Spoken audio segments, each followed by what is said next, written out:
Ba-ba-bum-bum. All right, hello Star Wars players. This is Jerry Queso Sauce. Welcome to SWCCG Holotheatre. We have our special guest Joe Olson. Say hi, Joe. Hi, how's it going, And guys? co-host Dan. Say hi, Dan. Whoa, I'm not the co-host. You're the co-host. Well, I started it, so Well, no, I mean Cam started it. Well, okay, fine. We're okay, whatever. he started At the this point, HoloNet transmission. This is Holotheatre. oh, Okay, fine, this fine. is a We'll whole argue about new it later. ball game, fellas. All right, so So yeah, go ahead, tell everybody what we're here for. So today we have our special guest Joe. We're going to talk with him about sort of wrapping up the Continentals tournament, how his experiences there, and then this is basically our hype for Worlds episode because Worlds is just 2 weeks away, and we're all really excited about it. So we're going to go over the participants that we have registered so far and the fantasy Well, draft team that happened at the Continentals, and talk a lot about that. And so it's going to be well, all sort of about that. Go ahead, Dan. I was gonna say, well, I know there's a lot of more people. I mean, we did this the fantasy draft. 61 people on our list. However, it looks like that they're up to. Joe, have you any idea how much they're up to right now? Up Because to for what? The for the attendance. world's registration right now. Oh, I think it was at like 68. So 60. Yeah. I think you're right. I think they were right about 68 because I know last year we had 9 people at Worlds, 70 if you include John Andrew. He did register and everything. He was going to be there. But yeah, I mean, I think we're up to, like I said, you said we're up to 68 at this point, and it's looking pretty good. Definitely. We got a bunch of Euro or a bunch of Americans actually going over. I know Joe's going to be one of them this year. He's going to be representing the United States. I think we need to get replace the hat that USA. he's wearing with like something USA. USA. I mean, that hat he's wearing definitely has got to go. But whatever you uh, say. This is you guys do you. yeah, we will. But yeah, Joe. So you're going over to Europe. This is your first European Worlds, correct? Yes. I have been to a number of European events, but the Worlds they held in was during a year I had stepped away from the game. But I've been to the location where they're holding the event a number of times, and it's phenomenal. I think I'm getting a phone call. This is great television. Uh, Yeah, this is great yeah. television with Oh, yeah, I'm super excited to go over there. Like you said, the field is stacked. Like I was yeah, over at Phil's house the other day, um, and we were talking, and it's like Chew's not going to be there, Phil's not going to be there, Chris Kelly and like Reed, and other than that, if you look at every past major winner and world's winner recently, Tom Hade's going to be there, Tom Kelly's going to be there, I'm going to be there, Sai and Baroni. Bastion. Bastion, Bastion. yeah, Yeah, we did leave out Worlds Bastion. last year, Bastion won. The year before, Phil won. He won't be there, but the year before, Hade won. He'll be there. Year before, Desai. Year before, Emil. Year before, Desai. Year before, will be there. And so it's just like, and of course, Hayes Hunter, Brian Fred, like Spinney, like this field is just stacked with. We're missing about 3 people who you'd consider top people, and there's Yeah. like easily 10 or 12 people who expect to make top 8. Totally. Well, I'm actually just looking at the forums right now. It looks like they're actually up to 70. So this Nice. is the biggest Worlds, I believe, on record since the license was lost back in 2001. So I'll take your it's word good for it. going over there, to represent America, represent Seattle, represent team. What are you, Team Endor at this point? Team 5. Oh, Team Five. Oh, okay, that's right. I forgot about that. The mythical, mythological Team Five. Yeah. Uh, I mean, you're not up there with K Todd, but I mean, I know. I mean, as popularity, but I mean, yeah, everybody knows Team Five. Team 5, man. But We so, got a few people on. so what have you guys been doing for World for preparation and everything? Um, But honestly, I have not. had much time since Continentals, so all my prep has just been glancing in at GIMP games sometimes and looking at replays from teammates. So most of my prep was just before Continentals, getting ready after Set 11 came out and at the beginning of July and trying to figure out stuff from that. Yeah, I was going to say for Continentals, for day one, you ended up playing. I know you played Throne Room for light, and I forget what you played. Dark Map. So you played map, and I mean, I'm not going to ask you straight up. I mean, are you going to be playing Throne Room and map? But you thinking about Throne Room and map at this point? They're always solid decks. I'm not huge on map right now because I think it's got some tough matches in the meta. And I think Legends, which people were not ready with for Continentals, is not good for map. So that puts me off it a little bit. But it's still Dark have a lot of choices. So it's still a contender as to something you might use. Is there any consideration that you're making in the fact that you're traveling to Europe for this event and you know that their meta will be slightly different? There tends to be a little bit more TRM over here in the USA, and I don't know for sure on Dark Side as much, but I'm guessing map is probably a little less played over there. But that's just wild speculation on my part. So yeah, just let us know like what your thoughts are in terms of like the meta over there versus the meta over here, and are you sort of taking that into account?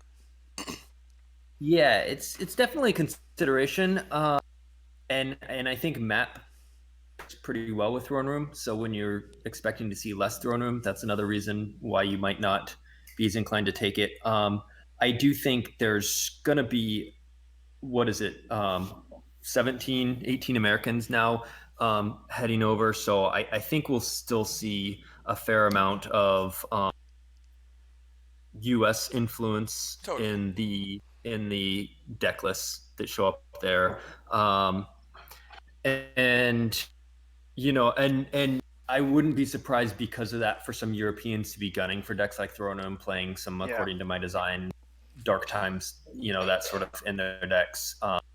Just when they know there's going to be a lot more, we adjust for Europe and say, hey, we're going to be over there, and I'm guessing they're adjusting for us a little bit. So it'll be interesting to see how that ends up playing out. Yeah. Yeah, and I mean, I got the list from the European champions. It's actually kind of funny that we mentioned that whole Europeans don't play Throne Room. We had, if you look at the top 8, there was one Throne Room. So just looking at the difference in variance of their top 8 at Continentals probably had 4 or 5 Throne Rooms, just as a guess. So, and I heard at some recent like Solist event, Angelo got second playing Throne Room. So yeah, maybe he wanted some time with it. If you look on the figured he might see it at Worlds. But then on the flip side, there was in the top 8 3 different map decks. So I don't think there's a European versus US bias on decks. I think it's just people want to play what they want to play. I mean, I know that Emil and Bastion both play at OA. They're really, really good OA players. So do you think that OA is going to be popular over there again, even though with the errata from last, 2 weeks ago? I think the OA players have switched to Legend, but that's maybe just me. They're very fundamentally different decks. They're so much different. I don't think the errata is going to have that big of an impact. Simply because the deck was always strong before Hark made its way in, and then it got silly, but it's still a top tier deck, and just taking out Hark, it still does all its OA things. And Emil said he had Hark in and at some tournament and like never even deployed her, and he still won the tournament. So Old Allies is still just super strong. I don't think the errata will change that. I don't know that Old Allies players will switch to Legends because they're very different decks to play, and I think only the top players can really switch gears like that. And I don't count myself among that. Like I'm I'm not. I'll just say right now, I'm not playing Old Allies at Worlds either day because I don't play it well. It not only has a very high skill level, but a certain play style. And there are definitely players who can switch and do any sort of play style. But I think too often players who are not top players will try and take a deck that's a better deck, but they have less practice with, and it's less their play style, and they won't perform with it. And it's usually better to go with a deck that you're good with, Right. that you feel comfortable with. Right. And it's funny that we bring up the whole OA thing. I know there's one person in the chat who actually will agree with you. Chris Kelly in the chat is saying that it makes sense that you're not going to play OA because OA is lame and stupid and Legend is fun. Yeah, like I was just more saying, like I feel like Legend is really high up on the power curve, and I feel like people are a little more prepared for OA. And I still feel like even though Greg Shaw did win, the day 2 with the Legend deck, like I've been playing his deck that I changed about 4 or 5 cards on, and like I'm pretty bad at Star Wars, but I still feel like that deck is really, really good. Like, and it's just super fun also. So I feel like there's going to be a lot of people playing that deck. And do you think the fact that with Continentals you had only a few weeks since set 11 was and that's probably had a lot now to we do have with it. now we have a little bit more time prepared for Worlds. Do you think that you're going to see those Legends, those I don't think ASM I don't think we'll see Stunning Move. I still think it's a few cards away. At least in the ones that I've tried, and maybe there's people who are way better at bet building decks than I am, but I feel like its matchups are just a little tricky right now. But well, I know that Joe it's fun. played against at Continentals. How did you feel about it? So Reed's build was the Destroyer Droid one, and it looked fun and it looked good, and it's gonna have some really good matches where it just like rolls over stuff. I think anytime you can just shoot down a bunch of stuff, it's fun. It'd be good versus OA because you can just shoot everything down. Right, and or something like QMC, light control decks, it should just roll over. But it's hard versus mains. It's really hard versus mains. Yeah, I think that was a meta call for Reed, especially playing all those droids, because he's gonna run up to the decks that obviously thought were gonna be there. Content. Yeah, I just feel like it's tough when your mains matchup is that hard, but Reed's really good. He could probably win those games anyway. I definitely can't, but yeah, it can beat mains if you can like get a beat down and use some kind of wounded warrior. But the hard part is if you're ever trading inefficiently, when you don't have droid racks to recycle stuff, then if they got Padme or something, and you lose like 2 or 3 droids to their one character, and that happens a few battles in a row, then you run out of steam. Stuff. Yeah. So, I think at this point, why don't we get to what happened Sunday night at Continentals? I know a lot of people have been asking for the results of that fantasy draft that Joe ran. So, Joe, why don't you tell us a little bit about the backstory on that before we get into what went down? So, I was in the hotel shuttle going to get food at all with Phil and Lynn, and we were talking about Fantasy Worlds, just the standard one that's been done the same way for a decade plus now, and how it's gotten a little bit stale, and it's just kind of you pick 3 guys and that's it.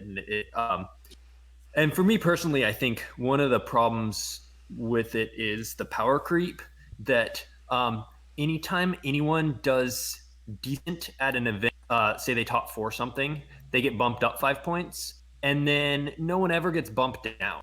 Like, no one looks and says, hey, you haven't performed well at an event in 3 years. Let's bump you back down from 25 to 20 or from 30 down to 20. Yeah. It takes a long time for them to bump down. Yeah, that's for sure. Right. They have to leave the game for several years and then come back and they might be lower. But otherwise, no one gets bumped down. And I think part of the reason is our community is so friendly. Like, no one wants to insult someone and hey, whoever, you you suck now. You So used to like be a 30, but we're now taking you're a 5 points 15, out. dude. Like totally. Sure, yeah.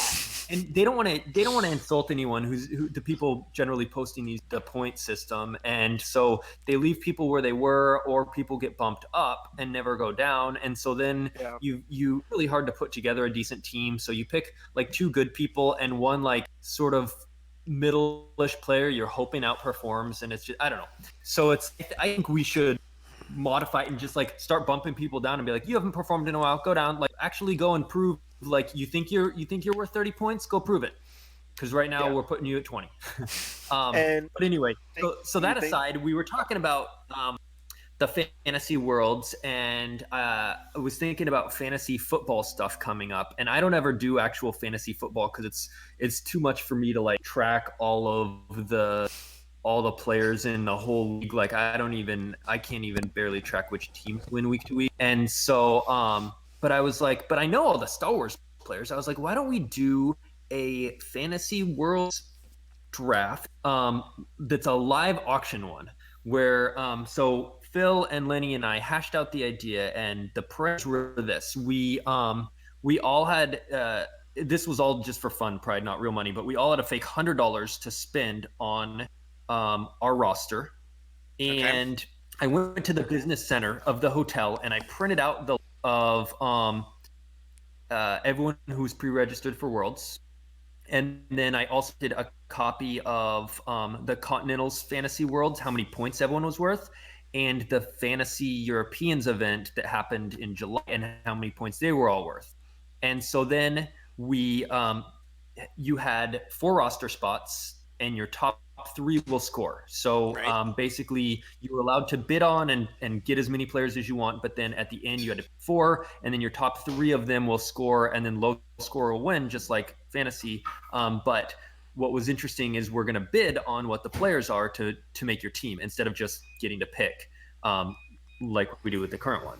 So we sat down, I think we capped it at 8 of us to do this, so that we all ended up with, playable teams instead of if we had 20 people doing it, we'd all have one good or whatever. So we sat down and started with Mike Turner. That was the Mike. Yeah. It was Mike Turner. Okay, so. and so Mike Turner was the youngest one at the table. He got to throw out the first name, so he threw out. Yeah. And so before we actually get to any of that, why don't we show up the list that we had? We actually have a list of the players that we were able to bid on, and at the time, who was all going to be there. So Jerry, go ahead. Yeah, that's up on the screen now for everybody. It's sort of blocking out us on our pretty faces, but yeah. So there was if I recall correctly, at the time there was 50 people pre-registered, and then we just brainstormed a list of other we thought could come but weren't pre-registered yet, like DDM and Jimmy and Desai and Baroni and Zemo. We brainstormed like 10, and then we just cut it off there, and we're like, all right, these are who we're bidding on. Yeah, I think we ended up with like 61 players or people that we could actually bid upon, and you can see like we have a bunch of big name people there. We have to the side, we have the ML. So it's everybody who we at the time who's going to be at Worlds. So, and Joe, go ahead with the rest of the. So Mike Turner threw out Emil first, and it went back and forth, and people were bidding, and Emil got bid up to $60. So you only have $100 total to build your roster of 4 players. And I don't remember who. Do you have the results there? We do have the results. Jerry, go ahead. Should be on now. So Emil got bid up to 66, and then the next person threw out Bastion, who got bid up to $67. Yeah. $1 more than Emil, which to make sense. I mean, Bastion is the reigning world champion, and he just beat Emil at Euros, so it makes sense that he would. Oh wait, are you sure that Bastion won? Bastion won. Yeah, it was Bastion. Okay. Bastion won with Old Allies versus TTO.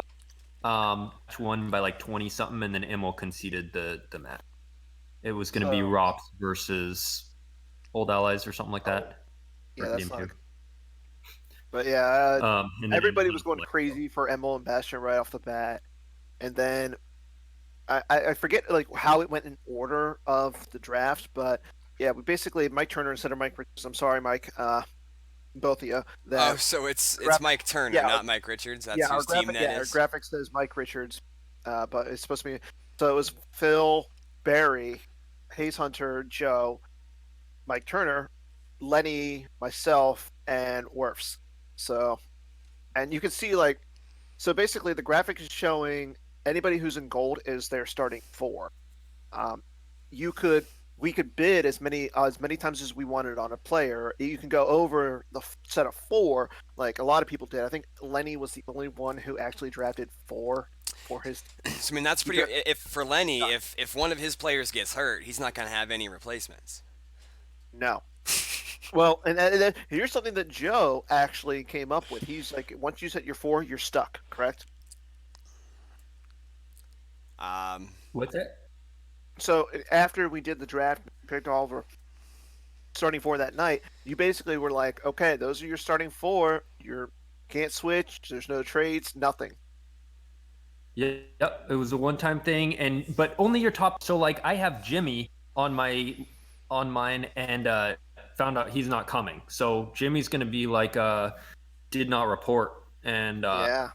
healthy scratch from my list. So I got to rely on Baroni, DDM, and Kessling for mine. That's still a pretty good team, though. No, it's a solid team. But I find it funny that Joe Olsen didn't get like. I mean, Hayes Hunter drafted himself. That's a smart move. That's putting pressure on him to say, okay, I'm going to go and represent, and I'm going to be able to go over there, and I know I'm going to play well. Joe, you didn't get yourself, did you? I didn't even bid on myself. That sounds dirty. I was like, yeah, so I ended at 50, decided at 47. So obviously, a lot of people will raise their eyebrow at that, considering Desai has won Worlds twice, and I have won nothing. Well, I think it was mostly because we didn't know if Justin was going to be there. Right. At that point, they were very much waffling, and he was saying, it's maybe 25% will go, sort of stuff. So if you look at the premium difference between Bastion and Emil up at 67, 66, and Desai at 47, it looks like there was a $20 discount for his uncertain, which meant Phil got a great deal. Yeah, and then even you bid it on you have Steve Baroni, who again we didn't know if he was going to go. He's a really good player, but you got him for $29. I mean, he would have been 40 plus if we knew he was. I mean, and like Zimowat, we didn't know if he was going to go. He was one of our 10 add-ons, but Barry drafted Zimowat after getting Bastion. So, and after we're done here tonight, I'm actually going to be posting the results onto the forum so that people can actually see how we did it. And you can see like the dollar amounts on there. Like, I got Joe for $50. I mean, he's the third highest, but Joe, don't fail me down. Don't fail me. I got it. Is Barry the only player who drafted all Europeans? He is. Oh, did he? Yeah. Yeah, he's the only one. Go Barry. And I like how it was funny because Jan was there that night. He was playing a different game, and Werfs, as soon as he drafted Jan and his dad, it's like, okay, Jan, I own you and your dad. You better not fail me. That's and good. then, as I told one of the best moments for me. So it was the great part about this is it was just hilarious. Like all 8 of us shooting the shit and just having fun. But one of the moments for me was when Jan came up and someone bid $420 on him. I don't think you could do decimals, right? I think in that instance it would have been. Would have been acceptable. I 100%. I agree. I mean, I bid $420 on Jan, and I don't see Joe as the type to say, okay, you can't do that. But I mean, I would have said I bidded $5 to bid $420 on Jan. Touche. Yeah. But yeah, for me, I own both the Carulli brothers. That's just telling them that, especially Matt, because I was like, okay, Justin, I got you for $10, but I paid $1 for you. Quite funny. And that's not even on my starting 5. I mean, you saw I have Joe Olsen, Angelo, Justin, and I want to say Kevin Yop, Kevin who Young. I had to represent with my fellow graphic.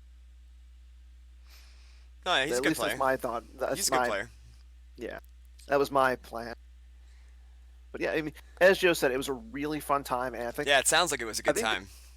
I think the 8 of us are actually going to start doing this, or at least try to every year in Yeah, person, I and mean, this should continue be doing this should be a thing for sure. I say next year we try and film Yeah, it. Joe's silent right now. that's what she said. It, it was fun. Yeah, Yeah. it was. So Joe, I mean, when do you leave to go to Worlds to go over to Europe? I'm only going over just for a few days and coming back. A lot of people are doing a whole vacation thing. So I'm in about a week. Next Wednesday, I get in there Thursday night and fly out Monday morning. Okay.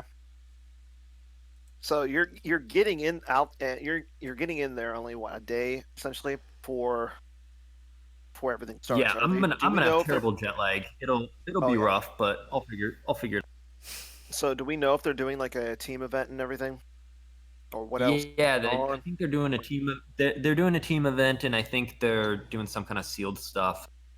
Yeah, I've heard there's a sealed.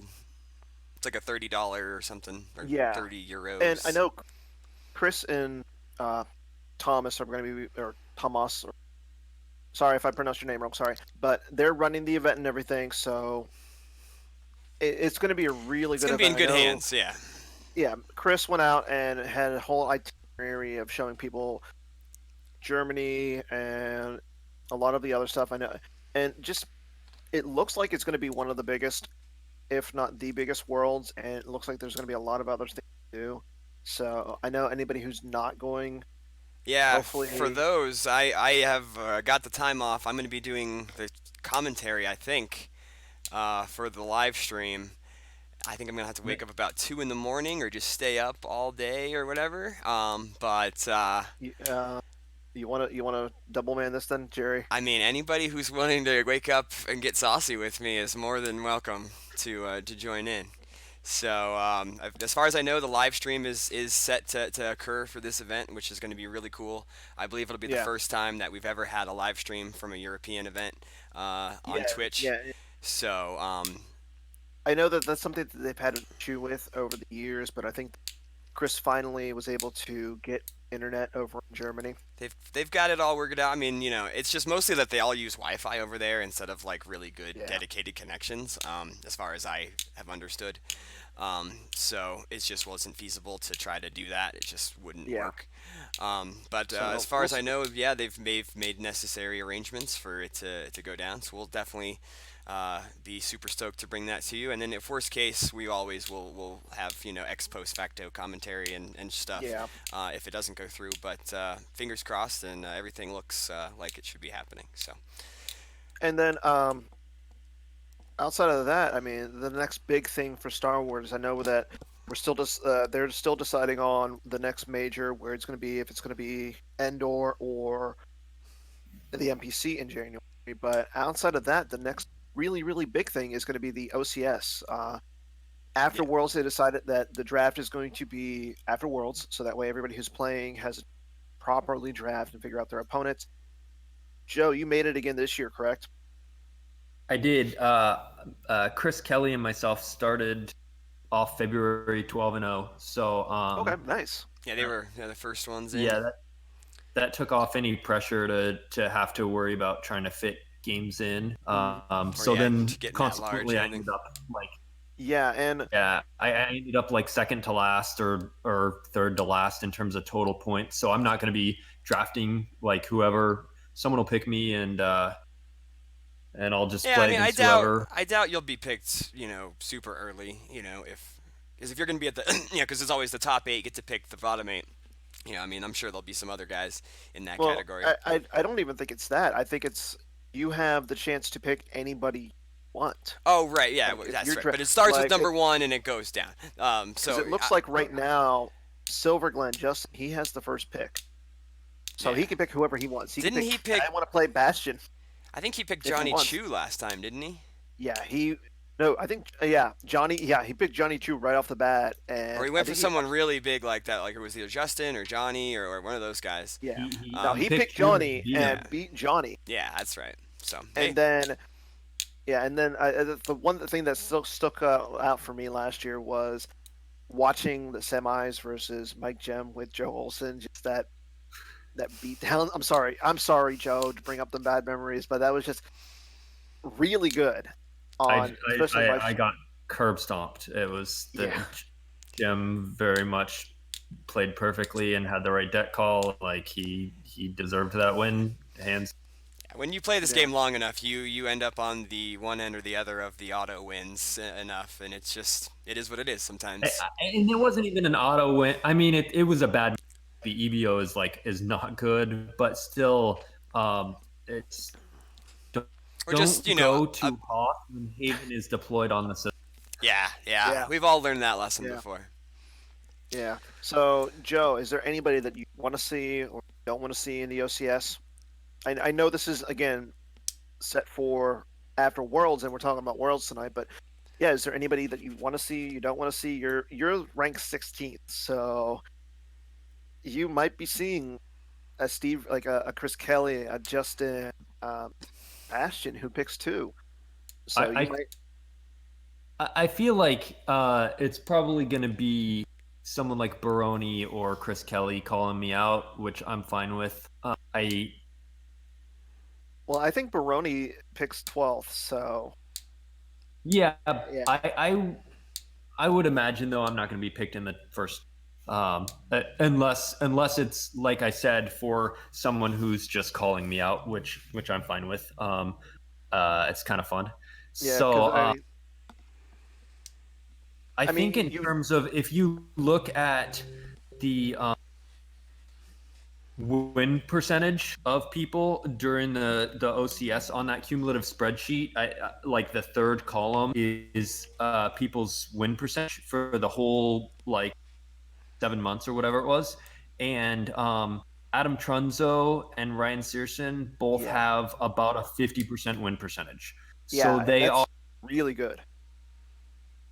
50% is It's probably Fair. is it the It's lower fair. end of that spreadsheet? Is that what you're saying? that's the lowest of the top 16. Right. So it's good when the OCS is very hard to do, but or very hard to qualify for. But I think you had to have like a 65% win percentage or something Yeah, over the course of the season to qualify yeah, via the at-large bids. So if yeah, you had to win like 2/3 of your game every month for 7 months in a row to be able to get an at-large bid. So for those two, basically three. had two really good runs during a particular month, be able to qualify in the top two, but their overall win percentage was about 50%. And they're both, Yeah, no disrespect to either of them, they're both real solid players. I've played them both on Jemp. I played Searson in person at a Seattle Grand Prix event, and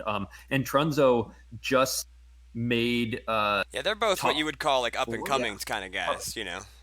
Well, I mean, I know that Adam in August went the month that he get in, he went 12-0, and that's just right there. Right. That's not an easy feat. Right, and at the same time, he made top 8 at continents. So you could argue his win percentage is lower because of the earlier months in this. Right now, He's playing playing really well. He's in the Yeah, groove, you know.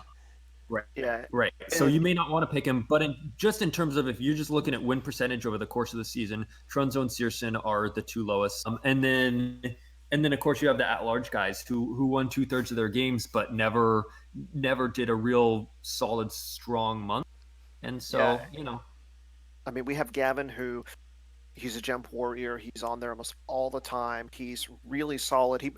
I mean, he does bring out those weird, like I saw him today. He was playing a hunt down with AATs. He plays a lot of those kind of decks. Then you Interesting. have Chris Goglin, who is a Hall of Famer, and I mean, he top forward at the MPC. He's routinely in the top 8s at events, especially or he's winning constellation events regularly. And then you have Anthony Howard, Batmouse, who he works on. He's always on camp. He's working it. He does what he needs to. He runs the tournaments. He plays a lot. He plays especially on work on his phone.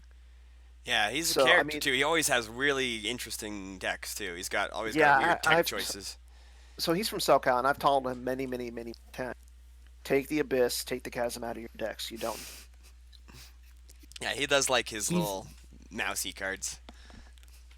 So That we'll mouse see has what blown happens. me out a number of times with all kinds of different weird stuff. So Yeah, Yeah. there's always a place So- for that. You just got to find the right way to use it and not, end up trashing your deck too much with it with that kind of stuff.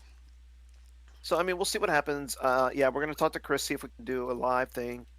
We might actually talk to some people, get some commentary for these events because these are big. We want to Yeah, we celebrate did a the lot of 60 that people who last year. did. Gogolin and I did a decent amount of the OCS games, except for the people who played at like 4 in the morning or whatever. Like there was As definitely long like as it's not dark, I was gonna say from like Baroni It's played not versus somebody at like 4 or 5 in the morning. Yeah. And it was like, are you that's the serious? thing. Well, we have Europeans who make it.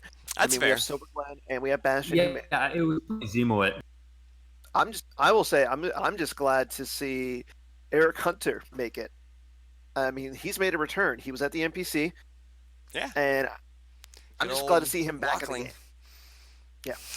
Dude's a baller. He ignited Team 5 this last Oh, like yeah. 8 months. I'm no doubt. I will say, like, just hearing him talk about the game, the dude's really knowledgeable about the game. If I will say this, I was actually talking on the way home today to Howard about some of these stuff with the OCS.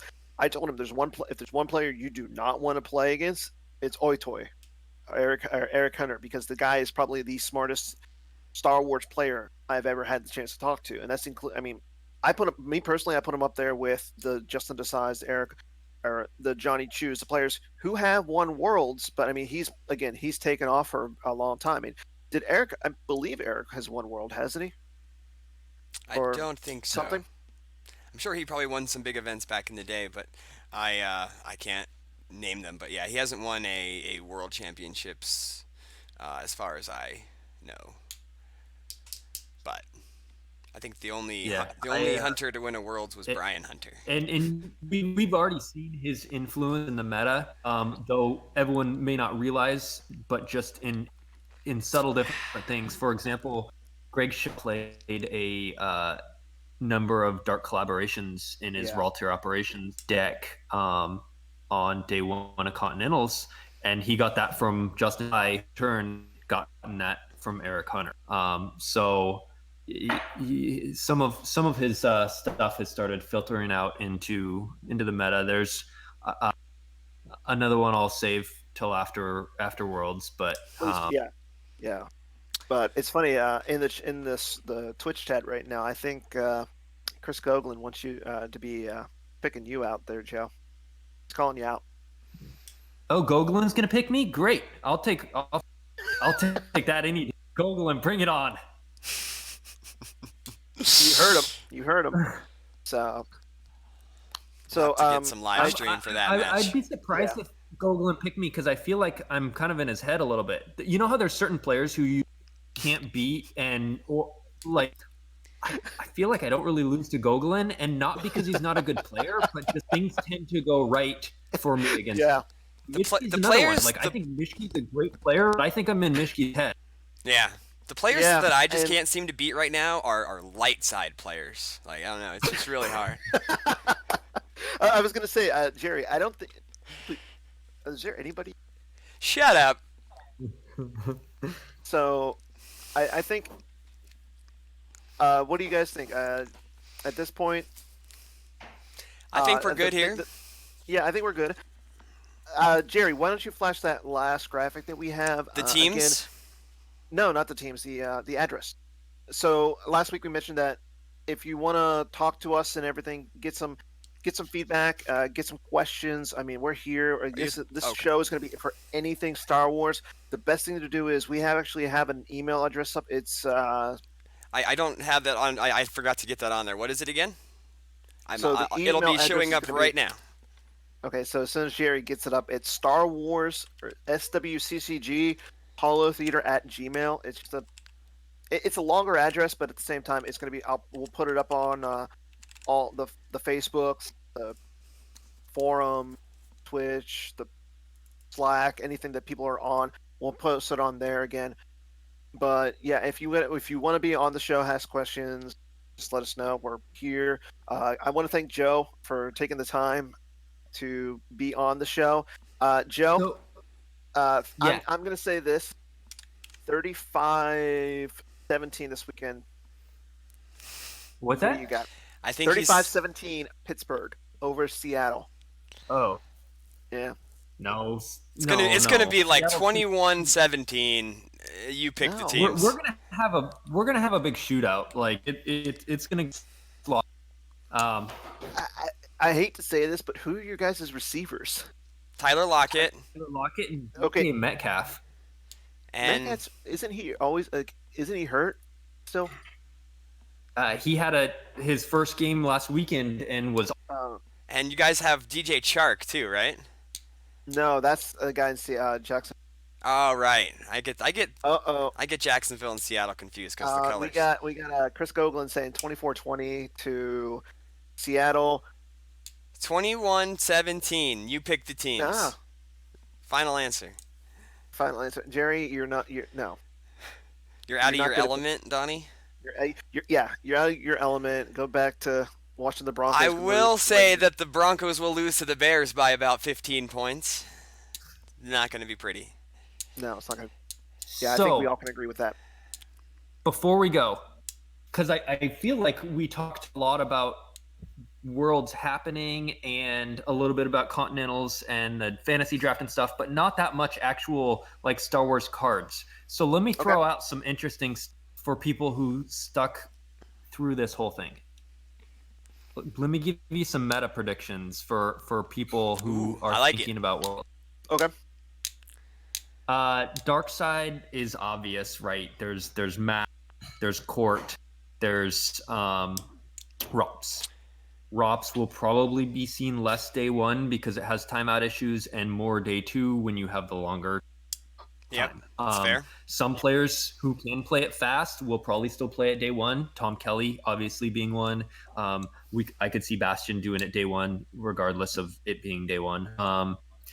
But there's going to be a lot of map. There's going to be a lot of court. Court matches up well with a lot of different stuff. What do you think about IE at this point, or agents? About what? Entanglements and agents of the Black Sun.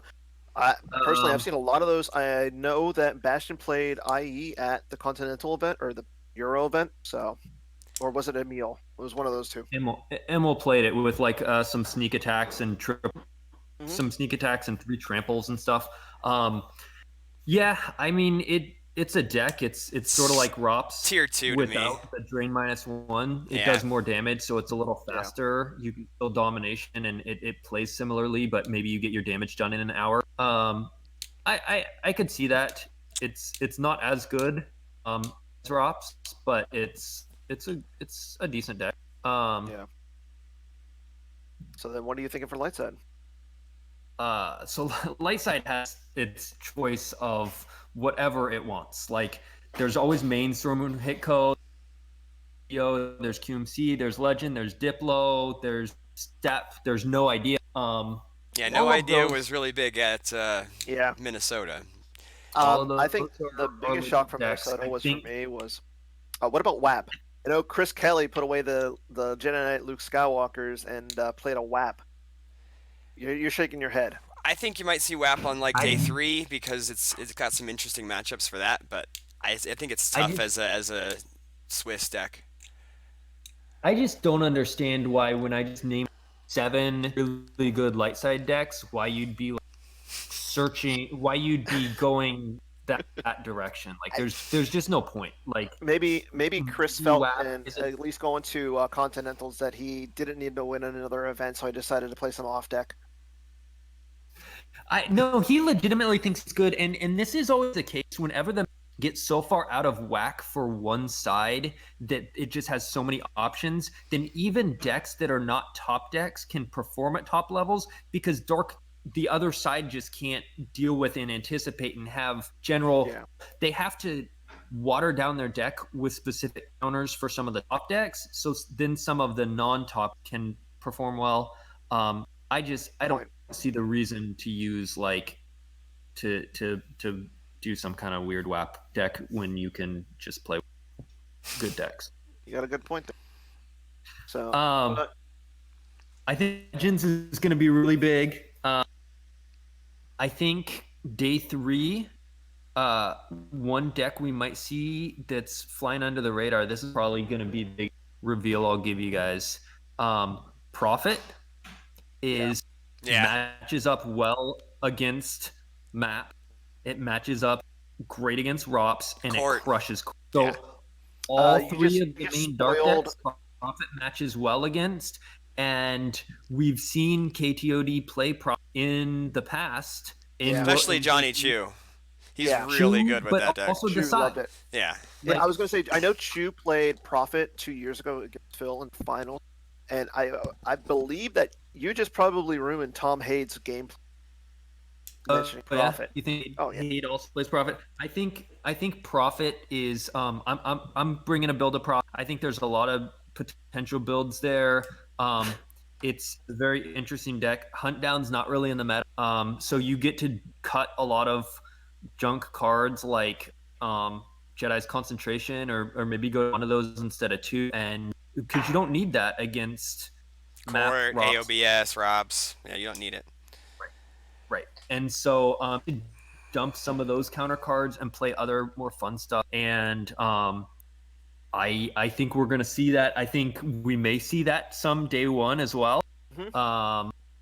But that's going to be, and like I said, when the field is so wide open for light, you get other decks springing up too that can perform well. And I think that's going to be one that might surprise a few people. Yeah, that's a good call. So, we got it'll be fun to see some of these builds after Worlds, after they post the list, after they hopefully send them to someone in a coma, and then once they recover, then we can look at the list. Oh my god, it'll be a lot of fun. Lists.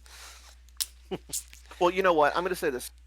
Scott's always good with uploading the list. I mean, we gotta thank him. Oh yeah. That was a joke. Oh, good times. Well, I think it's this time, boys. I think we sign off for this week. So we'll be back next week with more Star Wars. We're gonna figure out who our guest was going to be for next week. If you guys got any, if you would like to participate in Holotheatre, the email address is right on your screen. Send us in. You can be a guest. You can be a contributor. You can even take my spot. Have Chris Kelly come on, because next Wednesday, everyone going to Worlds will already. So have one of the top players who aren't, because they'll be able to pretty freely talk about their thoughts and stuff. No, that's we'll definitely try to do that. It all depends on who's available. And all that good stuff. I would love to get some of the European players on this. So if any European players are watching, if you want to be on, I would thankfully and welcome. I would love to have you on the show. We can record an interview with you and then play it at our normal time. So if you're not available at this normal time that we do, which is 9 o'clock Eastern, which I know is weird for across the pond there, we can always, schedule a different time. We'll do an interview and then we'll just play it, with the rest of our show. So don't be afraid about the timing or anything. So again, thank you, Joe. Thanks, Joe. Great to see you. Good luck at Worlds. If we don't talk to you before then. Yep. Good Say luck. Hi to everybody. I expect good things, Joe. Drink a beer for me. I got my Oktoberfest going. You got this. I want to thank my co-host, Jerry. Touche. Good night. All right. Well, Joe's gone, but all right. See you later.